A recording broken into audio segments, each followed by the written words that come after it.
Ok, listo. Disculpen los problemas técnicos, pero justamente empezamos a las 7, entonces muchísimas gracias a todos por venir. Les queremos agradecer de parte del Museo de las Artes de la Universidad de Guadalajara. Me presento, yo estoy aquí encargada del área educativa y estoy muy contenta de tenerlos aquí y también de tener a los invitados que tenemos el día de hoy. Primero que nada, creo que es importante hablar que estas charlas, Lecturas a Ciencia Cierta, son una propuesta que sale de cultura en el marco de Guadalajara, capital del libro. Tenemos una exposición sobre libros y manuscritos antiguos acompañados con obras pictóricas que les den contexto aquí en el museo, entonces es realmente un tema que se complementa, y tenemos libros de ciencia muy importantes, en particular el Copérnico. ¿Sí? ¿Así? ¿Les parece bien? ¿Sí? Ok, perfecto.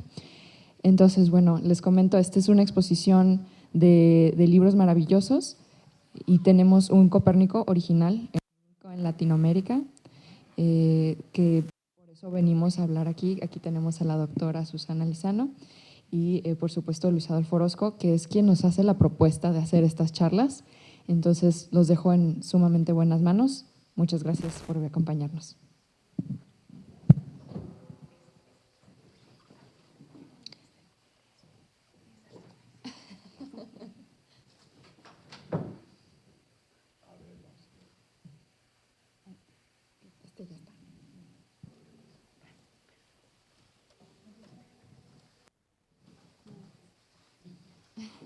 ¿Te paso este micrófono? Si quieres. Bueno, sí, ya. Bueno, muchas gracias a todos ustedes por venir, a los que repitieron, qué bueno, y a los que tienen ganas de más. Lo primero que quiero decirles es que la próxima semana viene Toño Lascano, otro miembro del Colegio Nacional, como Susana.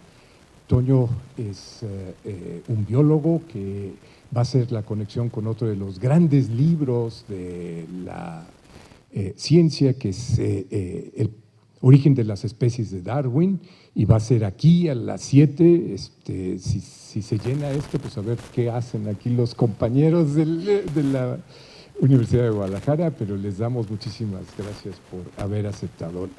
La iniciativa esta o la locura esta a mí se me ocurrió por haber leído el programa de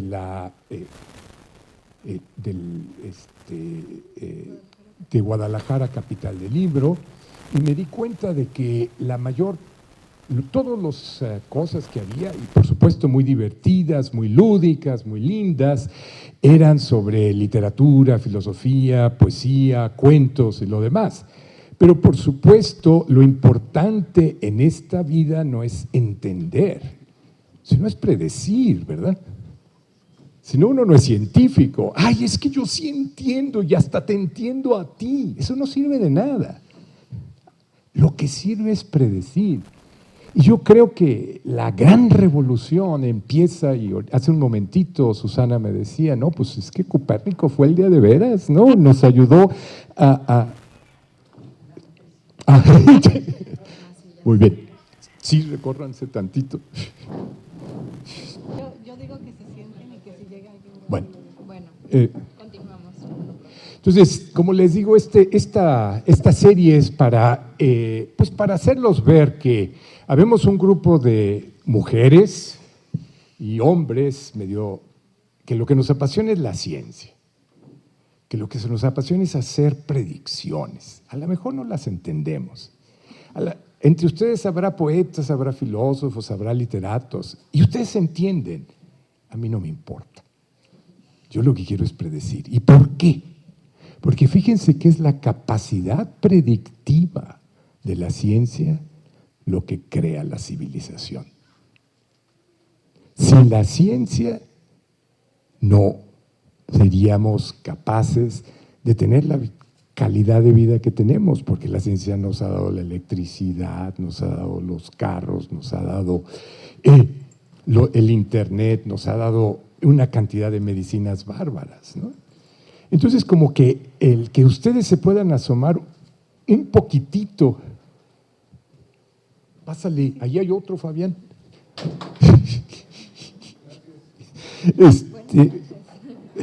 Miren, ya llegaron más sillas, ¿no? Entonces, esa capacidad de predicción que tenemos hoy en día gracias a la ciencia, eso que nos da la posibilidad de ser más civilizados, de vivir mejor, de vivir más años, es maravilloso. El Ayuntamiento de Guadalajara fue muy receptivo a decir, oye, pues vamos a hacer una serie de pláticas, y los repito y les invito, la próxima semana viene aquí a ver cómo nos arreglamos, porque tú vas a entender, tú sabes que Toño es de los que atraen mucha gente, ¿no? La próxima semana tendremos acceso aquí al patio, entonces okay. Esperemos que quepamos mejor, vengan todos. Pero bueno, es un poco eso.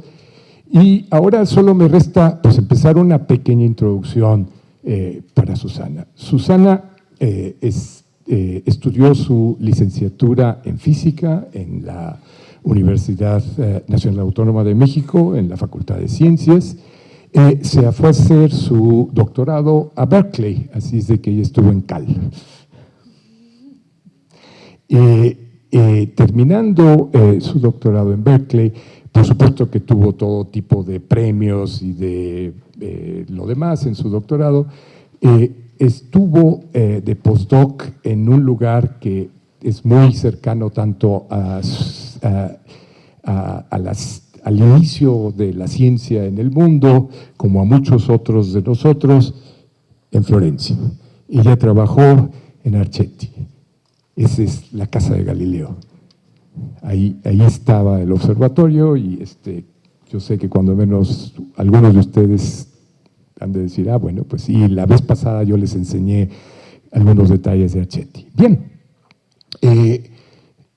y ella empezó a hacer su trabajo. Su trabajo es bien serio desde el punto de vista de formación de planetas, ¿sí? Y empezó a trabajar y echó una cuenta bien difícil que le hizo, fíjense la palabra que voy a decir, hizo unas predicciones, y eso va a estar bien lindo porque van a ver. Y ese artículo que ella publicó se convirtió en uno de los más importantes que se han publicado en astronomía, en formación de planetas. O sea, sí es bien importante. Ella se ganó el Premio Nacional de Ciencias, ella es miembro del Colegio Nacional. Para las compañeras que están aquí, ella es la primera y única miembro mujer en el área de ciencias exactas del Colegio Nacional. O sea, sí se puede, y a lo mejor alguna de ustedes se avienta. Y es ahorita la presidenta de la Academia Mexicana de Ciencias, ¿sí? Entonces, y bueno, es una gran amiga y de veras que le agradezco muchísimo el que haya venido. Cuando me mandó su breve biografía, me di cuenta de una casualidad increíble que le dije, mira, ¿sabes qué? Somos de la misma generación. A los dos nos dieron, por ser físicos, la beca Guggenheim el mismo año, en 1991. Así es de que les presento a mi compañera de generación que nos va a platicar de Copérnico y las órbitas de los planetas, y me prometió que sí nos va a decir eso que ella predijo.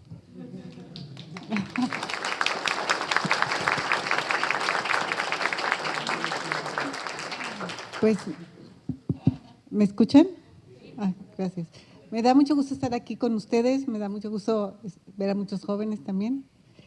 Y la verdad es que yo estoy muy emocionada no me tomé una selfie porque no lo sé hacer, pero le tomé una foto al libro de Copérnico, porque sí, desde el punto de vista científico, yo creo que filosófico y religioso, todos los puntos de vista, la teoría de Copérnico, la teoría heliocéntrica, cambió la visión del ser humano en el universo.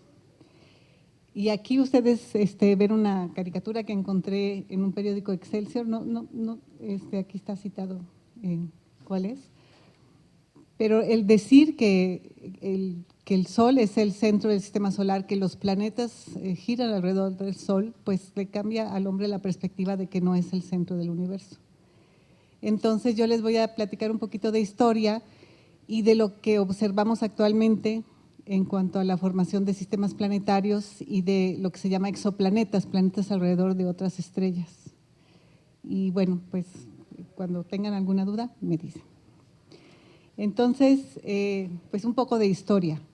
Primero, Copérnico nació a fines del siglo XV y murió en el siglo XVI. Él escribió era un científico polaco y él escribió su libro, que era sobre no lo sé decir en latín, pero es sobre las revoluciones de los planetas celestes, así se llama.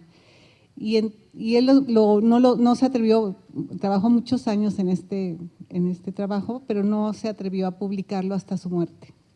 ¿Por qué? Porque sabía que pues, mucha gente no iba a estar de acuerdo, en particular la Iglesia no iba a estar de acuerdo. Y también, bueno, se sabe no directamente, que Aristarco de Samos había propuesto una teoría heliocéntrica, sin embargo, se perdieron sus escritos cuando se quemó la biblioteca de Alejandría, una tragedia mundial histórica. Pero él fue citado por Arquímedes, entonces se sabe que él planteaba esta teoría también.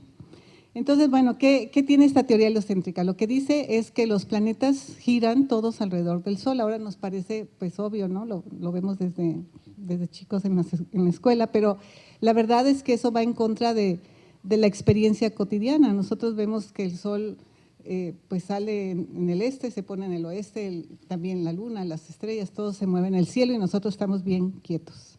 Entonces eso era como en contra de lo que la gente veía todos los días. Y además estaba en contra, como les digo, de las religiones, de las doctrinas filosóficas que ponían al hombre en el centro del universo. Una vez que el centro es el Sol y no es la Tierra, pues el hombre ya no es tan importante, ¿no? Entonces, lo importante de este modelo es que describía de manera natural fenómenos raros en el cielo. En el cielo se veía cómo Marte avanzaba noche a noche en una dirección y de repente se regresaba. Ese se llama el movimiento retrógrado de los planetas. Si nosotros consideramos que lo que pasa es que todos toda la Tierra y Marte dan vuelta alrededor del Sol, bueno, pues cuando la Tierra pasa a Marte, pues parece que Marte se está regresando. O sea, primero la Tierra alcanza a Marte y entonces Marte va adelante, pero cuando la Tierra la pasa, pues Marte se regresa. Entonces era una forma muy sencilla de explicar estos movimientos retrógrados de los planetas que se conocían, se conocía Mercurio, Venus, Marte, Júpiter y Saturno, no se conocían otros planetas en esa época. Entonces, los astrónomos que de la época decían que si eso era cierto, que si la Tierra daba vueltas alrededor del Sol, ¿por qué no se veían movimientos aparentes de las estrellas, digamos, cuando la Tierra está en la primavera y luego cuando está en el otoño? Eso se llama el paralaje y todos lo pueden ver muy sencillamente. O sea, si ustedes enfocan, por ejemplo, no puedo, ¿verdad? O sea, el paralaje nos sirve a nosotros, tenemos dos ojos, ¿no? Si vemos con un ojo, perdemos la tercera dimensión. Necesitamos a los dos ojos para poder hacernos una idea de la tercera dimensión. Entonces, el paralaje lo que quiere decir es que si nosotros nos tapamos un ojo y ponemos un dedo enfrente y luego nos tapamos el otro ojo, hagan el experimento, vean su dedo, vean a su dedo y nosotros somos las estrellas de fondo. Y ahora véanlo con un ojo nada más. Prueben, de veras, es facilísimo. Y luego, ahora, tápense el otro ojo y van a ver cómo el dedo cambia de posición respecto a nosotros. Eso es el paralaje. Entonces decían los astrónomos, muy listos, ¿por qué si la Tierra se mueve alrededor del Sol, por qué no vemos paralaje de las estrellas? Y lo que sucede, y lo decía ya Copérnico, él dijo, no, lo que pasa es que las estrellas están muy lejos. Eso es una predicción del modelo, ¿no? Si no vemos paralaje es porque las estrellas están mucho más lejos de lo que se creía en esa época. Y así es, efectivamente las estrellas están lejísimos. La estrella más cercana está a más de 4 años luz de distancia y esa es la distancia que recorre la luz en 4 años. Esa se llama Alpha Centauri. Entonces, hoy en día, nada más para que sepan, sí se puede medir paralajes, lo miden muchos instrumentos, y en particular les muestro aquí, les digo que hay un satélite que se llama Gaia, que está midiendo miles de millones de estrellas, y está midiendo precisamente este paralaje que sirve a su vez, que no vamos a hablar de eso ahorita, para medir la distancia a las estrellas. Entonces lo que va a hacer ese satélite Gaia con sus mediciones es hacer un mapa en 3D de nuestra galaxia, ¿no? Entonces quiere decir que sí existía el paralaje, pero no se podía medir con los instrumentos de la época, y eso era algo en contra de la teoría heliocéntrica. Entonces, bueno, Copérnico no se atrevió a publicarlo, a su muerte salió el libro, y este libro posteriormente fue prohibido por la Iglesia Católica, tenía un índice de libros prohibidos, porque la Iglesia Católica pues, prefería que la teoría de Ptolomeo anterior, que ponía la Tierra en el centro del universo. Entonces, ¡ay, qué barbaridad! ¡Wow! O sea, eso es impresionante, ¿no les parece? Porque el suprimir el conocimiento es la primera reacción del ser humano, es como el avestruz, ¿no? Pero bueno, así es el ser humano. Entonces, vamos ahora a… Copérnico hizo su teoría, esa teoría realmente yo creo que cambió la forma en que la humanidad cuando la aceptó, la humanidad finalmente pues entendió que no era el centro del universo. Eso es bueno, es un poco de humildad. Y bueno, ¿cómo fue evolucionando la situación, digamos, en Europa? Bueno, entonces seguimos con Tycho Brahe. Tycho Brahe fue un astrónomo danés que fue muy importante porque él hizo las observaciones más precisas de su época. Estamos hablando ya del siglo siguiente, ¿no? De 1546 a 1601. Y entonces Tycho Brahe pues medía estas posiciones de los astros todas las noches y las medía con estos instrumentos aquí. No se alcanza a ver la escala, pero estos eran pues mucho más grandes que una persona. Y él era muy famoso y entonces él convenció al rey de Dinamarca en la época de darle una isla en donde construyó pues el primer observatorio a gran escala que se llamaba Uraniborg, en honor de la diosa Urania. Pero bueno, eran muy valiosos sus conocimientos porque todas estas posiciones de los astros pues iban a servir después para, como dice Luis, para predecir, para la navegación, para los calendarios, para un montón de cosas. Y un ayudante suyo fue Johannes Kepler. Johannes Kepler era un astrónomo y matemático polaco, digo alemán, y entonces él fue a trabajar con Kepler porque él quería pues entender cómo se movían los planetas, y entonces estaba como sentado en una mina de oro, pero tenía un problema, y es que Tycho Brahe no creía en la teoría de Copérnico, o sea, estaba en contra, él quería que la Tierra estuviera en el centro del universo. Entonces lo que él propuso era un sistema donde la Tierra es el centro del universo, todos los planetas giran alrededor del Sol y a su vez gira alrededor de la Tierra. Bastante complicado. Ahora, una cosa importante es que uno puede describir el mundo desde donde quiera. Lo puede describir sentado en la Luna y todo se mueve alrededor de la Luna, lo puede describir sentado en el Sol o sentado en la Tierra. El problema es que se vuelve muy complicado cuando no estamos en el sistema natural para describir los movimientos. Entonces, claro, este sistema de de Tycho Brahe, pues no era muy bueno para predecir las cosas. Entonces, finalmente llega Galileo, que es Kepler, por cierto, cuando murió Tycho Brahe se quedó con los datos y esos datos los utilizó para entender finalmente cómo eran las órbitas de los planetas y para escribir sus 3 leyes que vamos a platicar en breve. Entonces ya contemporáneo de Kepler fue Galileo, que era un astrónomo y científico italiano, que además se le considera el padre de la ciencia moderna. Aquí no voy a hablar de todo lo que hizo Galileo, pero en particular en lo que respecta a la astronomía, él fue el primero que utilizó, bueno, no el primero, pero él utilizó el telescopio, este nuevo instrumento que él mismo empezó a mejorar para estudiar los astros. Entonces, ¿qué descubrió con esto, con un telescopio que en esa época lo que hacía era aumentar la capacidad por un factor de 3 o un factor de 10? No son los telescopios de hoy en día. Pero con eso fue suficiente para que viera que la Luna pues no era una esfera perfecta, sino que tenía montañas, por ejemplo. También descubrió que Júpiter tenía lunas que le daban vuelta como un pequeño sistema solar. Eso pues ya era así como, no era tan bueno porque no estaban dando vuelta alrededor de la Tierra, ¿no? Y también descubrió las manchas solares. Y ese fue uno de los motivos, yo creo que porque se quedó ciego finalmente al final de su vida. Pues sí, tenga mucho cuidado en los eclipses.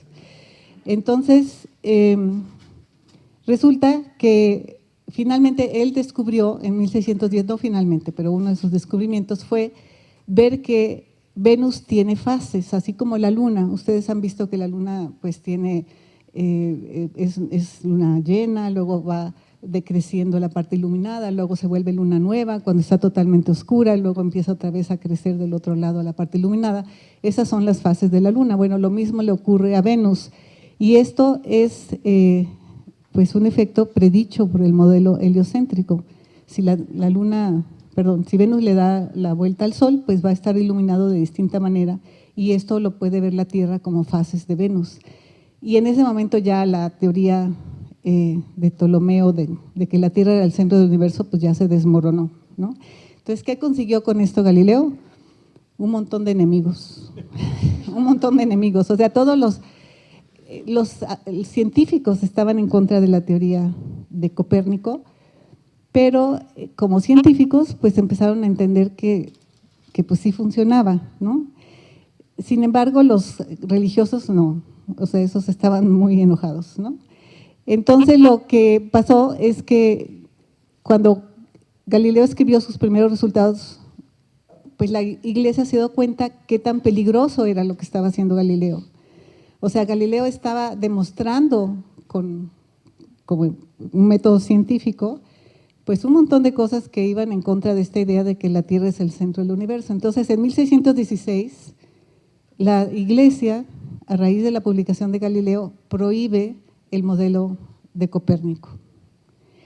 Y bueno, Copérnico era una figura de mucha reputación y muy apreciado en Europa, en Italia y todo, y tenía la protección de los príncipes y del Papa, pero finalmente escribió su libro que se llama El diálogo sobre los principales sistemas del mundo, donde había dos personas que hablaban y discutían el modelo de Ptolomeo y el modelo de Copérnico, y entonces ofendió al Papa con ese libro y le quitó su protección, y en 1932 publicó el libro, pero en 1933 pues hubo el juicio de Galileo, que está aquí lo pueden ver, y bueno, obligaron a retractarse, amenazándolo con la tortura de la Inquisición, y fue condenado a un arresto domiciliario de por vida. Y eso es lo que decía Luis, que en Archetri, está el observatorio de Archetri, que yo trabajé ahí como postdoc, pero uno podía ir caminando a la casa donde Galileo vivió este arresto domiciliario hasta su muerte. Y hoy en día es como un pequeño centro de convenciones muy, muy bonito. Y Galileo ya al final de su vida pues estaba ciego, ¿no? Y ciego por sus observaciones seguramente, ¿no? Entonces, bueno, el caso es que Galileo, digamos, ayudó con este descubrimiento de las fases de la Luna, que era predicho por el modelo de Copérnico, pues a demostrar que eso era lo que estaba pasando, ¿no? Entonces vamos ahora de regreso a Kepler, porque Kepler lo que hizo con los datos de Tycho Brahe fue publicar las 3 leyes del movimiento de los planetas, que ahorita las revisamos rápidamente. Ahora, lo que hizo Kepler decir es, así se mueven los planetas, lo cual fue muy importante. Pero luego tenemos a Newton. Newton, ustedes saben que fue el que nos explicó cómo funcionaba la gravedad. Y entonces él explicó por qué se movían así los planetas. O sea, no es nada más qué formas hacen o qué propiedades tienen en su órbita, sino que todo esto se debe precisamente a la gravedad del Sol. Entonces podemos decir que ya con Newton por fin entendimos cómo se mueven los planetas alrededor del Sol. Entonces, si repasamos rápidamente lo que dijo Kepler, lo que él demostró es que los planetas se mueven alrededor del Sol en una órbita elíptica con el Sol en uno de los focos. Ahora, no se imaginen que la órbita elíptica es así como muy ovalada, ¿no? Sino que realmente es casi circular. Pero necesitaba esta forma elíptica para no equivocarse en las predicciones del movimiento de los planetas. Y esa fue pues algo. Es interesante estudiar un poco la vida de Kepler, porque Kepler era muy religioso. Entonces él quería explicar las órbitas de los planetas con círculos que consideraban figuras perfectas y estaba muy decepcionado de que tuvo que utilizar una elipse. Él lo decía, ¿no? Y la otra propiedad de la segunda ley de Kepler es que pasa lo siguiente: aquí está el Sol y el planeta Tierra va dando vueltas alrededor, el planeta, por ejemplo. Cuando está más cerca del Sol, se llama el perihelio, es en la época que está más cerca del Sol, se mueve más rápido, y cuando está más lejos del Sol se mueve más lento, de manera que si nosotros conectamos al Sol con el planeta y vemos el área que en un cierto tiempo recorre, o sea, esta área que está aquí, el área que recorre en el mismo tiempo de un lado y del otro es la misma. O sea, esto pues también es muy importante porque nos está diciendo que no se nota tanto en la Tierra, pero por ejemplo, si llega un cometa y se acerca al Sol, cuando se acerca al Sol como que se acelera y luego se va, ¿no? Esa parte de acelerarse es parte de lo que dice la segunda ley de Kepler. Y lo que demostró Newton es que eso se debe a lo que se llama la conservación del momento angular.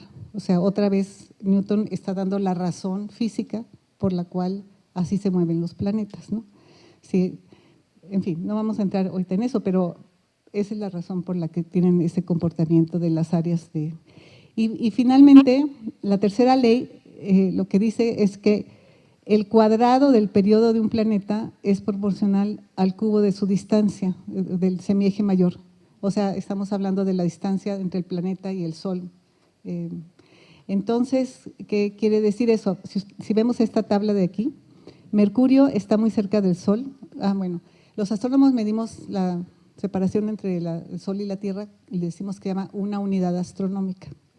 Entonces, todo se mide, para no hablar de otras cantidades muy grandes, ¿no? Entonces, Mercurio está como a 1/3 de unidad astronómica del Sol, es el planeta más cercano, y da una vuelta en un periodo corto, que es como 1/4 de año, ya dio la vuelta completa.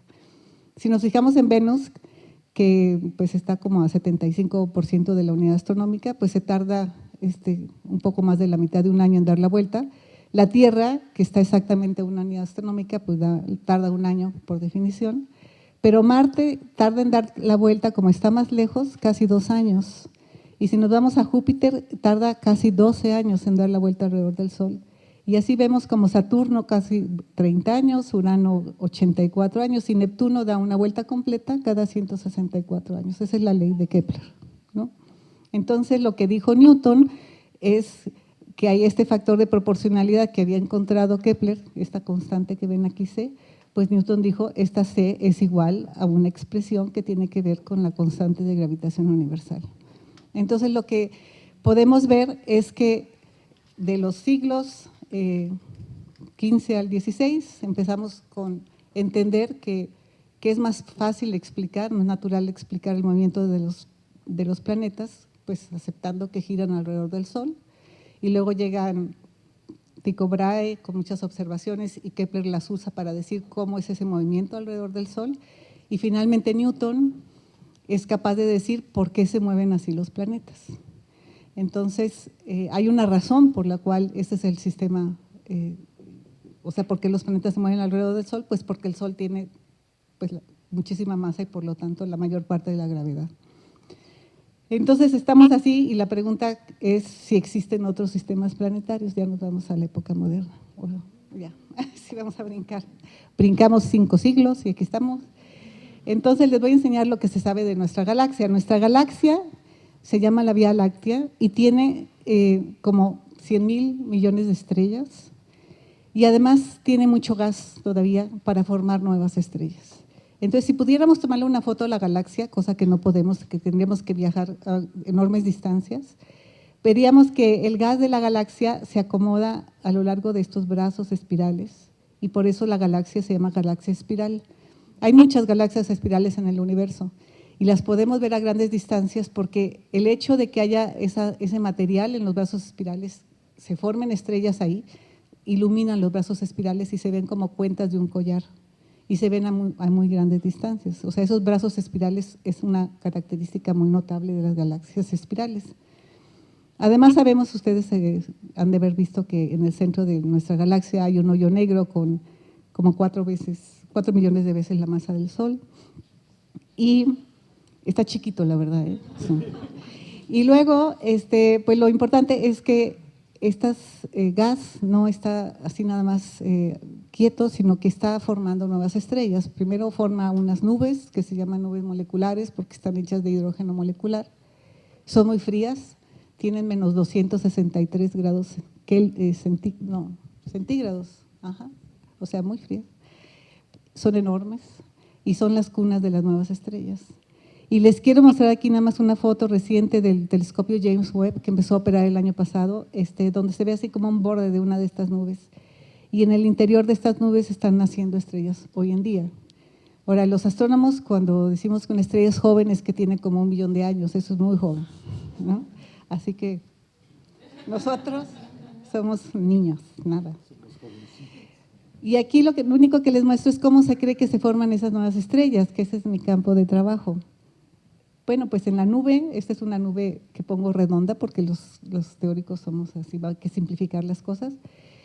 La propia gravedad de ese gas hace que se colapse primero se forman estas regiones más densas y la gravedad finalmente siempre gana y hace que se colapse la zona, digamos todo el material hacia un centro y entonces puede formar una estrella o un grupo de estrellas, no necesariamente las estrellas nacen solas, pero el material que cae sobre esa estrella, o sea que se está colapsando todo hacia donde está la estrella, pues tiene otra vez ese momento angular del que hablaba Newton, que es el giro del gas, y eso hace que pues no todo pueda caer a la estrella, sino que parte se deposita en un disco de polvo y gas, o sea, cae por todos lados, se deposita en un plano y ese gas está dando vueltas alrededor y eso se conoce como un disco protoplanetario, porque va a dar origen a los sistemas planetarios.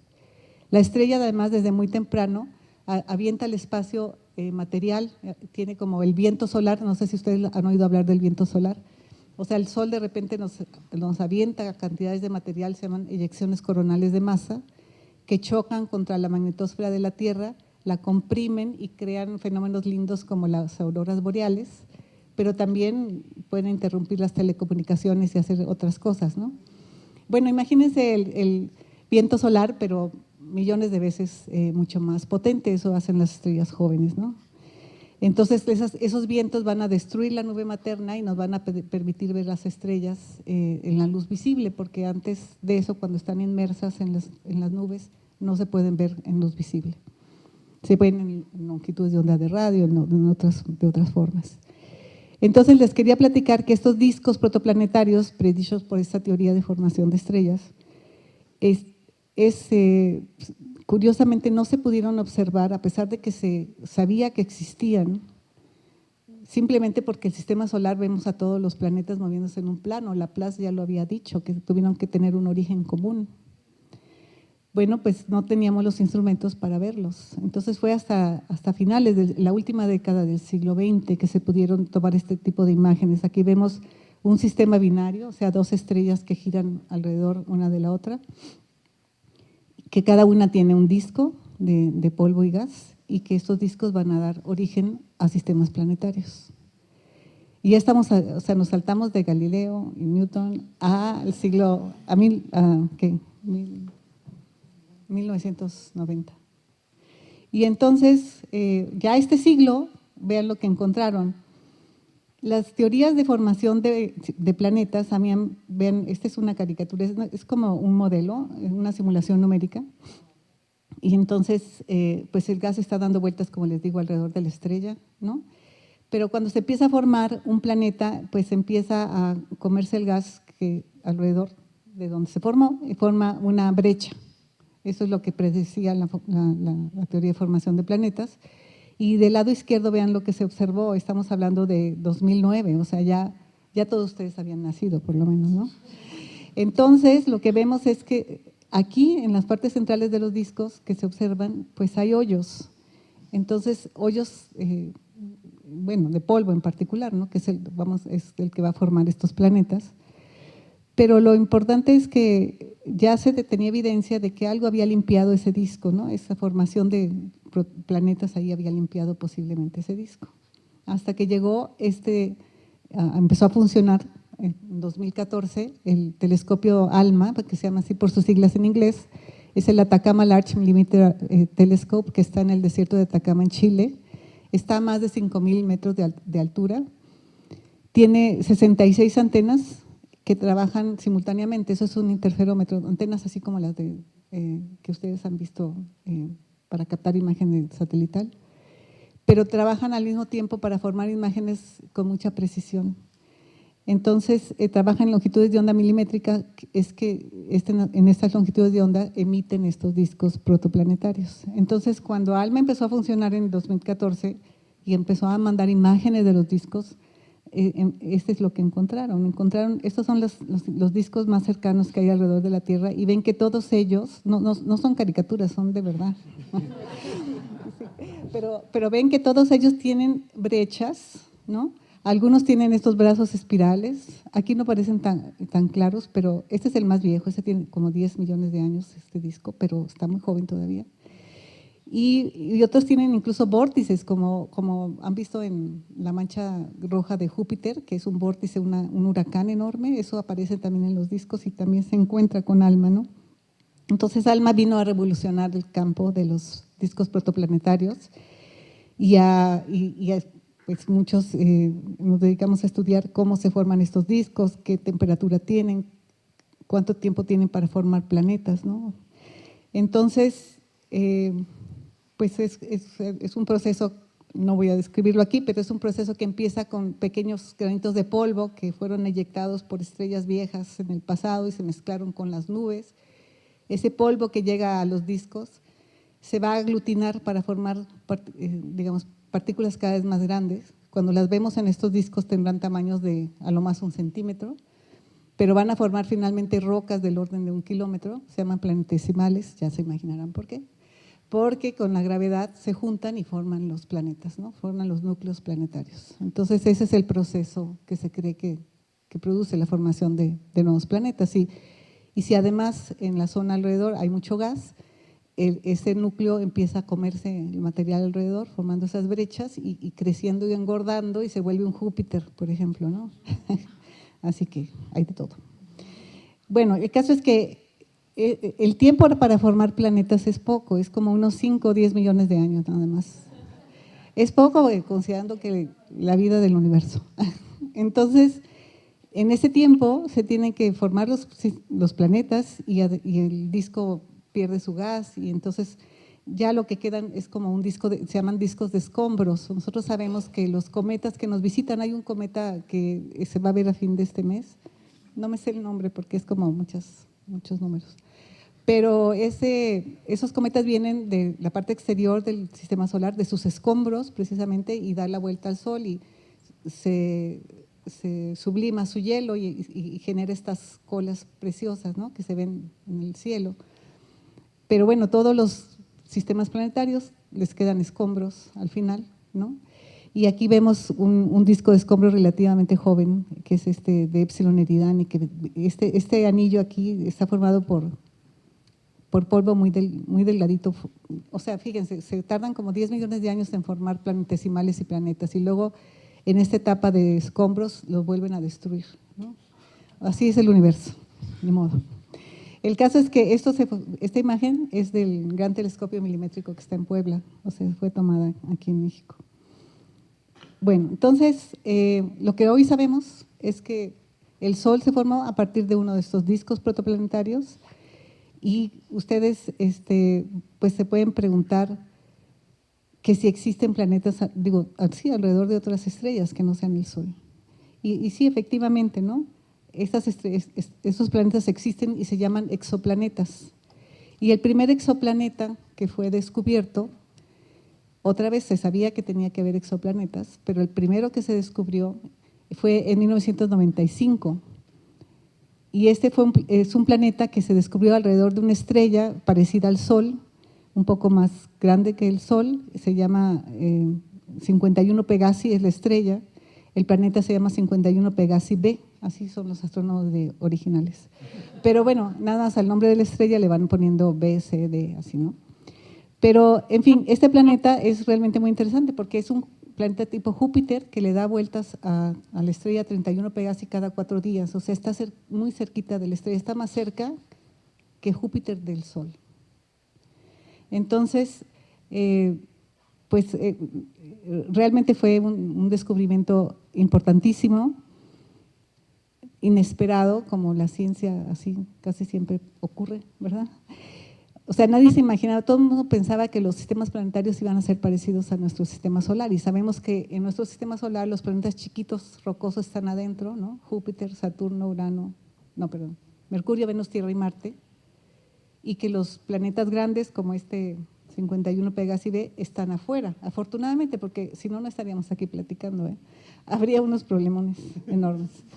Entonces, el caso es que aquí no, el primero que se descubrió era un Júpiter hasta adentro, o sea, si hubiera habido en nuestro sistema solar un Júpiter tan cerca del Sol, hubiera aventado gravitacionalmente con patadas a todos los planetas chiquitos, no estaríamos aquí, ¿no? Entonces, los descubridores del primer exoplaneta fueron Michel Mayor, que es de aquí, y Didier Queloz, que era su estudiante de doctorado. Estaban tomando observaciones para su tesis, buscando exoplanetas, claro. Y ellos compartieron con James Peebles, que es un astrónomo muy famoso, un cosmólogo, el Premio Nobel de Física de 2019. ¿Y por qué? Pues porque abrieron un campo de la astronomía. Hoy en día se han detectado más de 5.200 exoplanetas y el número sigue aumentando. Y muchos de esos, la mayoría, no es un solo exoplaneta alrededor de la estrella, sino es un sistema planetario, ¿no? Por eso aquí digo que casi 4.000 de estos 5.000 exoplanetas están en sistemas planetarios. Y lo pueden buscar en esta página cuando quieran ver el número de exoplanetas en el momento que se les ocurra, ¿no? Va creciendo día a día, hay cada vez más. Entonces, ¿cómo se detectó este exoplaneta? Por el método que se llama de velocidades radiales. Ustedes han visto o han escuchado como una ambulancia, si mantiene el mismo sonido, cuando se acerca se oye más agudo y cuando se aleja se oye más grave, ¿no? Lo mismo le pasa a la luz, eso se llama el efecto Doppler. O sea, su frecuencia, la frecuencia de la luz cambia. Entonces, aquí lo que se quiere representar es que hay una estrella que tiene un exoplaneta a un lado, y entonces en un sistema doble, ambos giran alrededor de lo que se llama el centro de masa. No es posible ver al exoplaneta, pero sí se puede ver pues el movimiento de la estrella. En lugar de ir derechito en el cielo, pues se va bamboleando así. Y eso se puede medir por este efecto del cambio de frecuencia de la luz. Hoy en día es tan precisa las mediciones de las posiciones estelares que es posible incluso ver cómo la estrella se mueve en el cielo. No solamente ver el efecto Doppler, sino hay un trabajo de un astrónomo, de un grupo mexicano, que en 2020 por primera vez detectaron este movimiento de la estrella en el cielo. O sea, olvídense de los paralajes, ya estamos más allá. De hecho, bueno, sí, los paralajes son muy poderosos. Bueno, el caso es que el método de velocidades radiales pues detecta fácilmente planetas enormes como el primer exoplaneta descubierto, que mueven a la estrella, ¿no? O sea, gravitacionalmente el planeta es capaz de mover a la estrella y lo que vemos es el movimiento de esta estrella, no al exoplaneta. Pero un planeta como la Tierra pues no le va a hacer cosquillas a la estrella.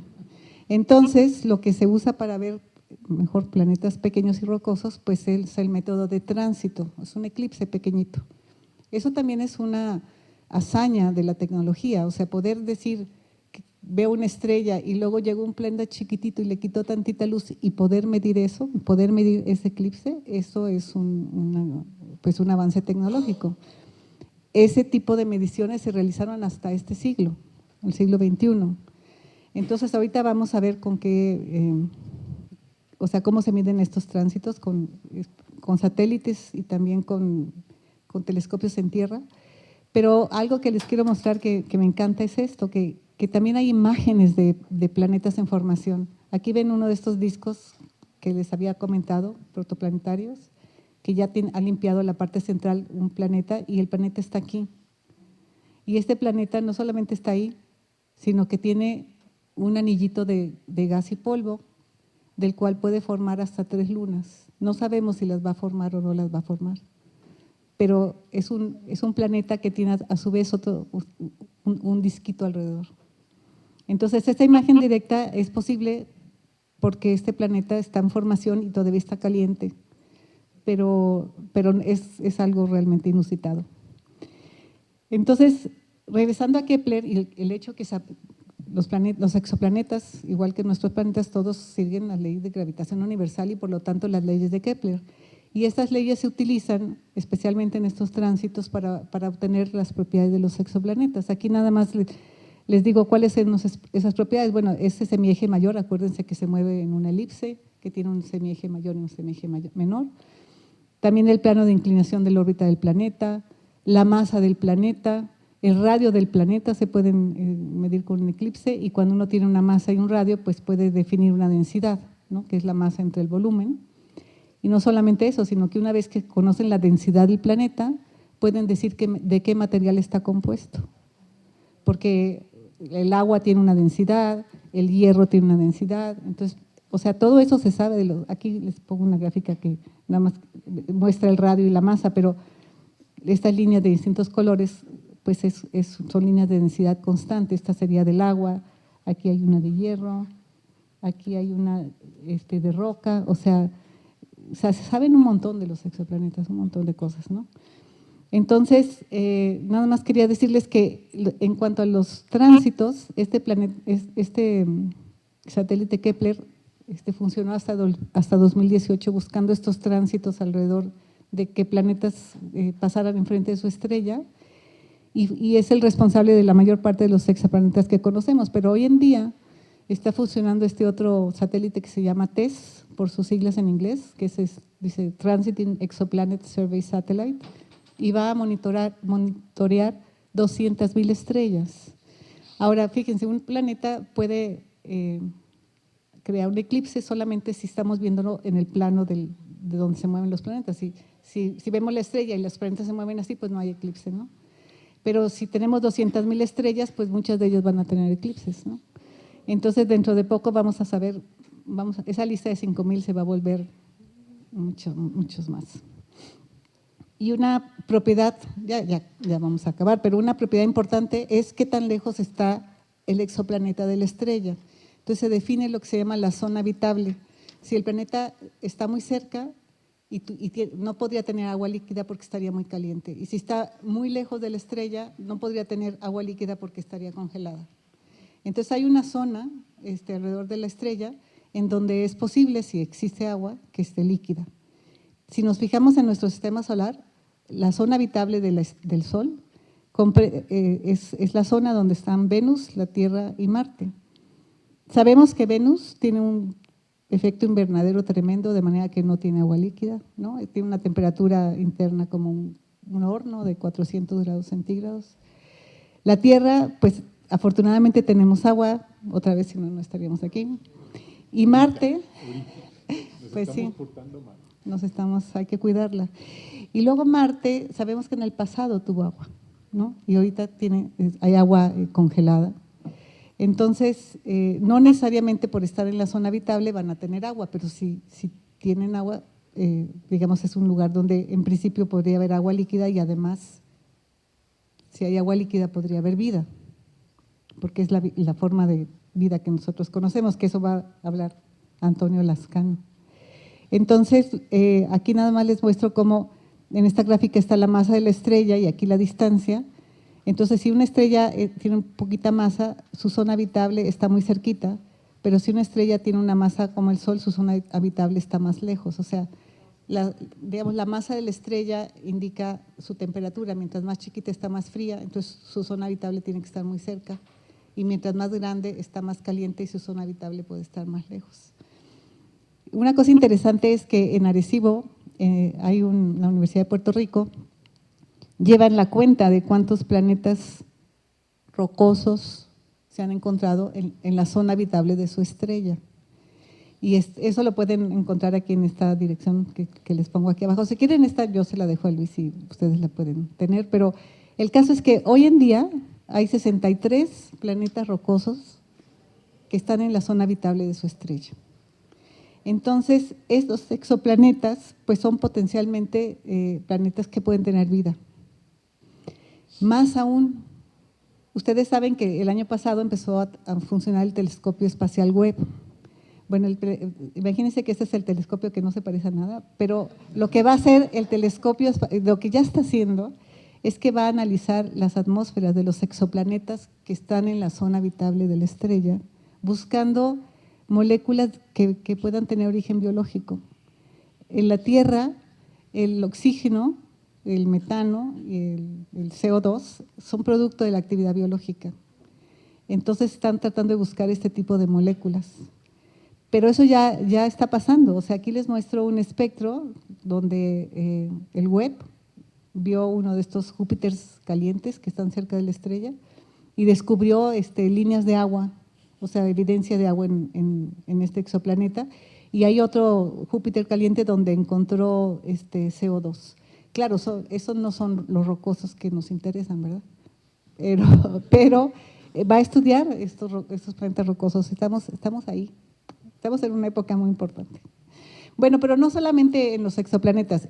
En nuestro sistema solar, ustedes saben que en el 2021, en febrero, hace 2 años, llegaron 3 sondas espaciales. Una de los Emiratos Árabes, que se llamaba Alamat, el otro de China, Tiangwen-1, llegaron a Marte, y Perseverance, que está este pequeño robotito ahí. Y lo que están haciendo ellos es buscar evidencia de vida microbiana en el pasado. Sabemos que hoy en día no hay vida en Marte, tiene pues una radiación muy agresiva, no tiene agua, en fin, pero en el pasado pudo haber vida. O sea que no solamente se está buscando evidencia de vida en otros planetas, exoplanetas, sino también en nuestro sistema solar. Y hace como también 2 años se dijo que se había detectado fosfina en Venus. Fosfina en la Tierra es producto de degradación, como de putrefacción de bacterias y también de actividad industrial. Obviamente eso no está pasando en Venus, pero los científicos no están de acuerdo con que la detección sea real. Eso es importante de la ciencia. La ciencia no es un dogma. La ciencia se cuestiona, incluso todas las teorías se cuestionan y funcionan mientras funcionan, pero siempre hay que preguntarse si en todas las condiciones eso es válido, ¿no? Bueno, entonces ya como resumen les quiero comentar que sabemos entonces que entre los siglos XVI y XVIII, creo que no, me equivoqué, 17 más bien, desde Copérnico hasta Newton, pues se estableció cómo eran realmente el movimiento de los planetas que se movían alrededor del Sol y por qué se movían alrededor del Sol. O sea, por qué es por la ley de la gravitación universal. Aquí ustedes van a poder ver el primer libro sobre el sistema heliocéntrico que tenemos de Copérnico y realmente pues es un libro que sí cambió, yo creo que a la humanidad. Y bueno, respecto a lo que sabemos en la época moderna, pues sabemos que hay formación de estrellas en nuestra galaxia hoy en día, que cada una de estas estrellas formó en el pasado o está formando hoy en día un sistema planetario, de manera que cuando ustedes vean una estrella, no es una estrella aislada, sino que seguramente tiene al menos un planeta alrededor, ¿no? Y cada día se van a detectar más estrellas, como les dije, hay muchos telescopios dedicados a buscar alrededor de esas estrellas exoplanetas. Y ahora el James Webb está tratando de ver si en los planetas rocosos que están en la zona habitable, en esos exoplanetas, pues hay alguna evidencia de moléculas de origen biológico. Entonces, no es que vayamos a encontrar a una raza de alienígenas igualita a nosotros, pero de color verde, eso no es cierto. Pero pues hay que preguntarse cosas más de fondo, y hay institutos completos de investigación que hoy en día se llama la astrobiología, están planteándose pues qué es la vida, cómo la vamos a reconocer si la vemos. Entonces, pues ¿qué características tiene la vida? Pues una es que metaboliza material alrededor, que crece, que responde a estímulos, se reproduce, que es resiliente, porque si no fuera resiliente no la veríamos, ¿no? Sería muy, muy poco probable. Y entonces nada más quería terminar preguntándoles a ustedes qué sucede si encontramos vida en otros planetas, ¿no? ¿Cómo cambiaría la forma de ver el universo cuando dijo que la Tierra no era el centro del universo? Y ahora, ¿qué pasa si la vida no es nada más la que hay en la Tierra? Bueno, muchas gracias.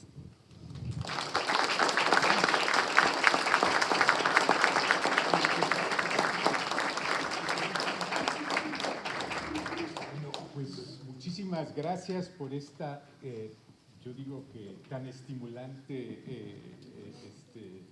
o sea, al final de cuentas, imagínense que uno se va a encontrar, cómo va a reconocer uno la vida en otro planeta, y aquí pues Susana nos dio una receta para empezar, ¿no? Yo creo o espero que cuando menos los de la fila de aquí tengan preguntas. A ver. Bueno, se nos hizo tarde, pero disculpen que esas cosas me apasionan. Tenemos anuncios y hojitas y cosas así. También tenemos anuncios y mensajes y cosas así. Muchísimas gracias. Se nos llenó totalmente el día de hoy, al punto de que tuvimos que cerrar puertas. Algunos los pasamos a ver a los Copérnicos, y para eso le agradecemos mucho a nuestro curador Diego Espejel y nuestra compañera Jacqueline, que nos estuvo ayudando a dar los recorridos ahorita. Muchísimas gracias por su interés. Ahorita ya tenemos preguntas y vamos a poder pasar todos a la exposición.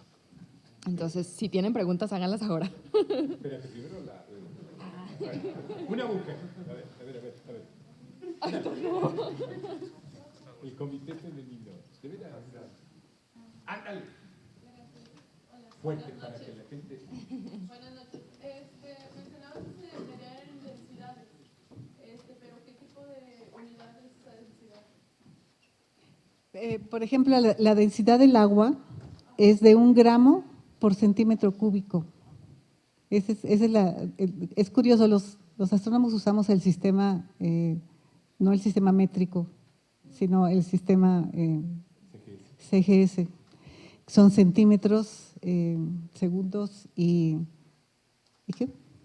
gramos, o sea, no hablamos de kilos. Y eso que medimos estrellas, que miden muchísimos kilos. Entonces, eso es, o sea, obviamente no me sé el número del hierro, cuál es su densidad, pero pues es más alta. Entonces, una vez que tú sabes la densidad de un planeta, porque sabes su masa y su radio, usando las leyes de Kepler, por ejemplo, y un eclipse, entonces tú puedes saber si es más denso que el agua o no. Eso lo puedes saber. A ti. En una de las diapositivas mencionaba que, bueno, se dio una fotografía de una estrella y un planeta, tipo Júpiter decía, y decía que tenía un disco con la suficiente materia como para generar 3 estrellas. 3 lunas. 3 lunas. ¿Ya se sabe más o menos de cuánto es el grosor de esos discos? Se sabe, bueno, se estima todo, se estima cuánta masa tienen. Son mucho más delgados que anchos, o sea, por eso se llaman discos, son muy delgaditos comparados con su… Es como los anillos de Saturno. Ustedes saben que los anillos de Saturno se ven pues totalmente como una hoja, sin embargo están formados por rocas de 1 kilómetro, ¿no? Entonces, en el caso de este planeta bebé que yo les mostré con su disco alrededor de gas y polvo, estos discos todavía no tienen esas rocas de ese tamaño, el polvo es más pequeñito. Sí. Sí, podría ser. No sé en este caso particular, pero estás hablando si la distancia de la Tierra al Sol es una unidad astronómica, el grosor de estos discos a esa distancia sería como la 10ª parte, como 0.1 unidad astronómica. Una unidad astronómica son 10 a la 13 centímetros, entonces el grosor es como 10 a la 12 centímetros, es como 100 soles de ancho. Ajá. Sí. Pero son delgados comparados, su grosor es delgado comparado con su tamaño, ¿no? Yo tenía una duda de esa misma fotografía, de esa misma imagen. ¿Ese disco no daña al planeta? ¿O se está formando? No, bueno, se cree que los discos, por ejemplo, no se los comenté, pero los discos alimentan a la estrella, o sea, lentamente ese material va cayendo hacia la estrella y se ve esa acreción, se mide, se puede medir cuánto material acreta la estrella. Entonces, cuando hablas del exoplaneta bebé, tiene un disco que también va a acretar material hacia la estrella y también puede aglutinarse el material para formar las lunas, las dos cosas. Uh-huh. Mi pregunta es, el geocentrismo dice que la Tierra es el centro del universo y el heliocentrismo que el Sol, pero tengo entendido que eso ya está superado, ya no se habla de que el Sol sea el centro del universo. Sí. ¿Cuál es el modelo que se usa o todavía se cree que hay un centro del universo? No, sí, esa es una buena pregunta. Fíjate, se creía que la Tierra era el centro del universo y todo giraba alrededor de la Tierra, ¿no? Pero el decir ya que no es la Tierra el centro del universo, sino que giran alrededor del Sol, como que ya vuelve a la Tierra parte de un sistema más grande. Pero este Sol, a su vez, gira alrededor del centro de la galaxia. Y en la galaxia hay 100.000 millones de estrellas que giran alrededor del centro de la galaxia.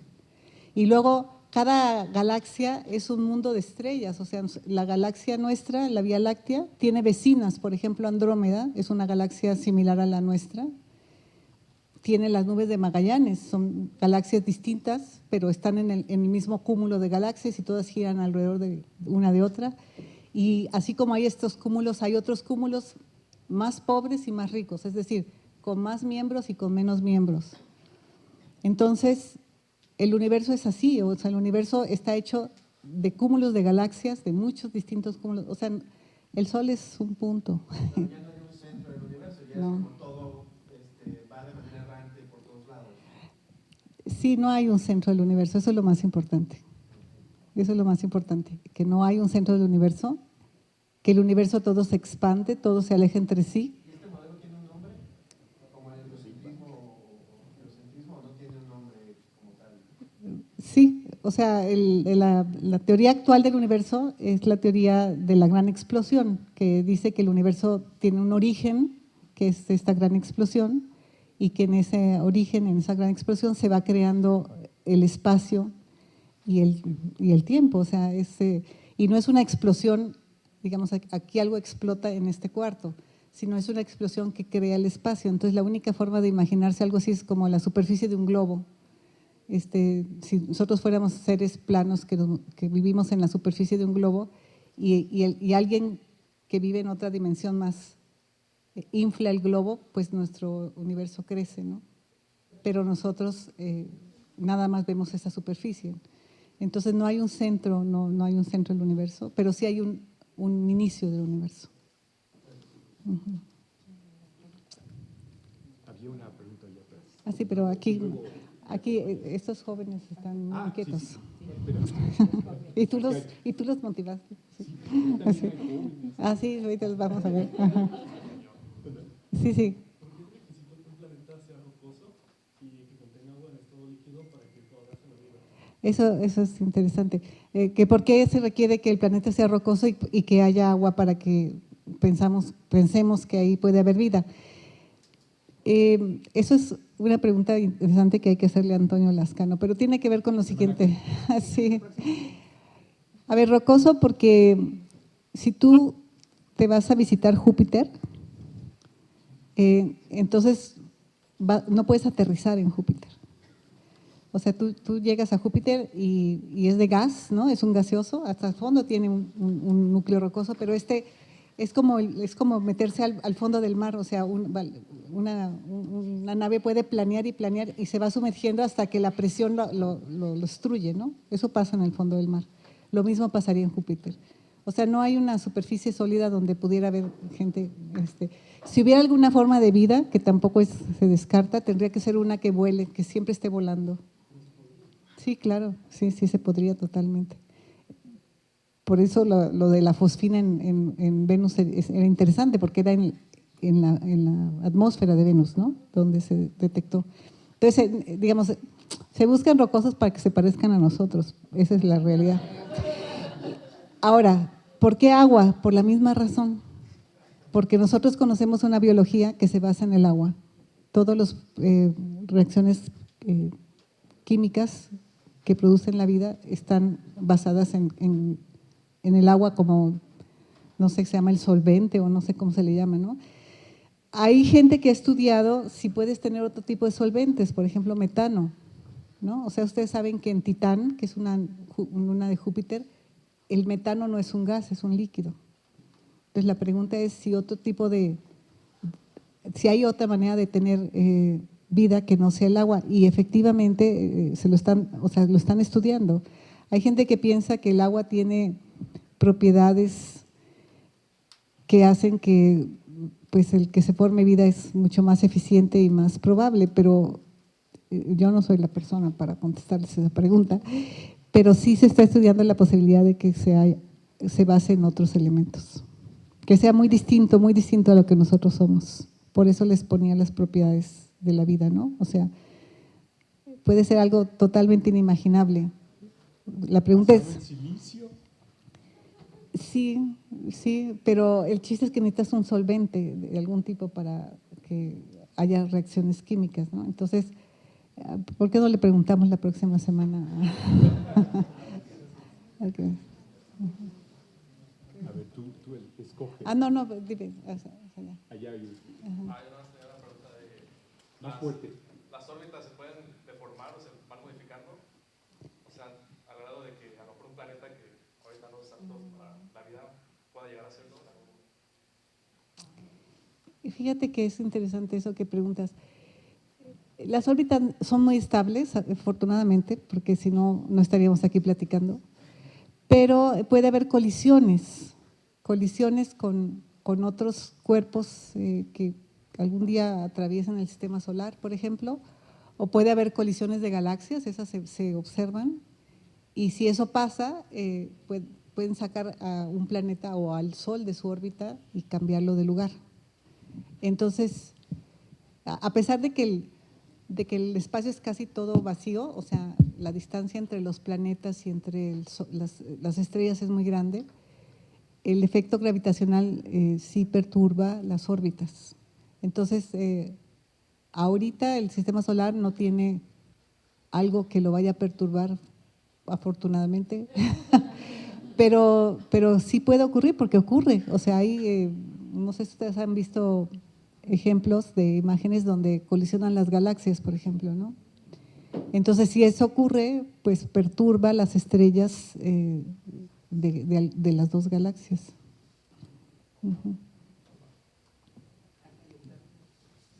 Sí, ahorita sí. Tú tenías una pregunta.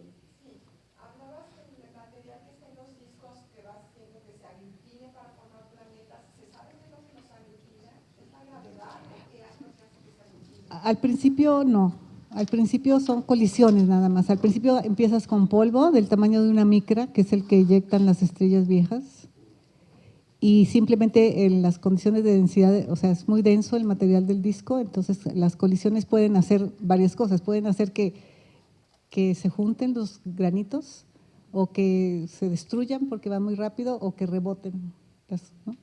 Pero entonces hay una fase que se observa, que la podemos ver en estos discos de ALMA, en donde ya creció el polvo por colisiones simplemente de micras a centímetros.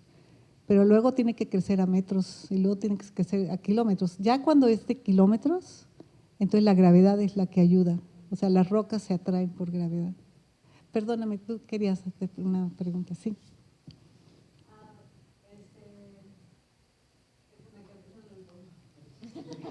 El polvo es como silicatos o grafitos, o sí saben de qué material es el polvo. Mi pregunta es, si el premio Nobel hubiera existido en la época de Copérnico, ¿le hubieran dado el premio Nobel a Copérnico? No se lo hubieran dado porque la iglesia se hubiera opuesto rotundamente.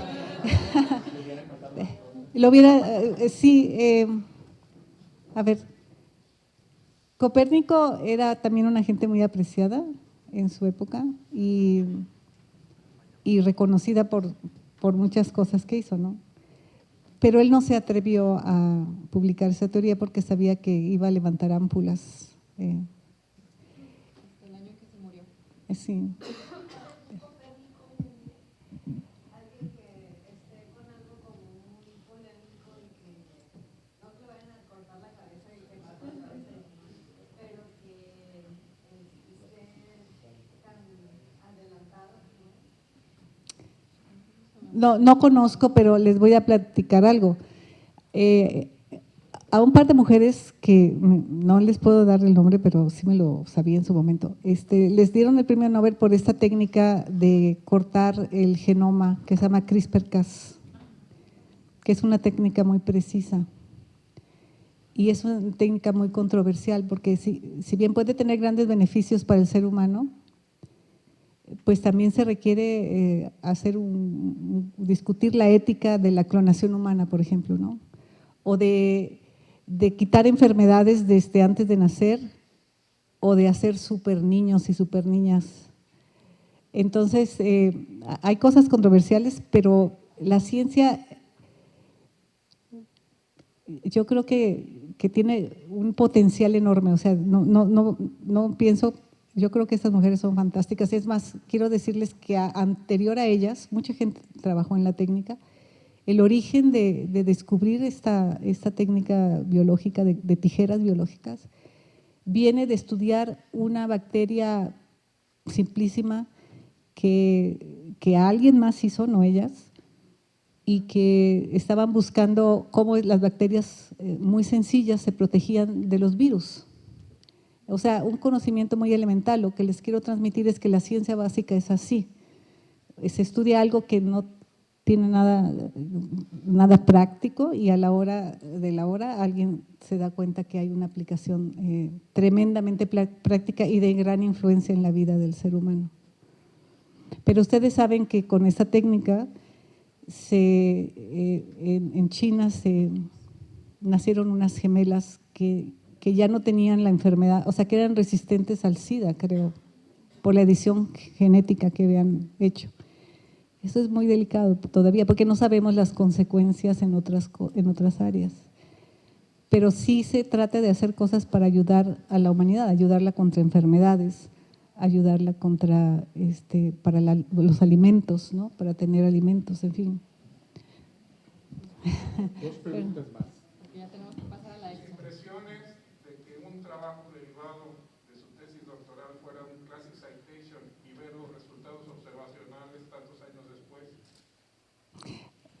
Yo creo que además fui muy afortunada. O sea, yo fui muy afortunada de trabajar con un gran astrónomo, mi asesor en Estados Unidos, y de vivir momentos en que el área de la formación de las estrellas estaba naciendo. Entonces, digamos, el trabajo que hicimos junto con otro estudiante fue un trabajo que propuso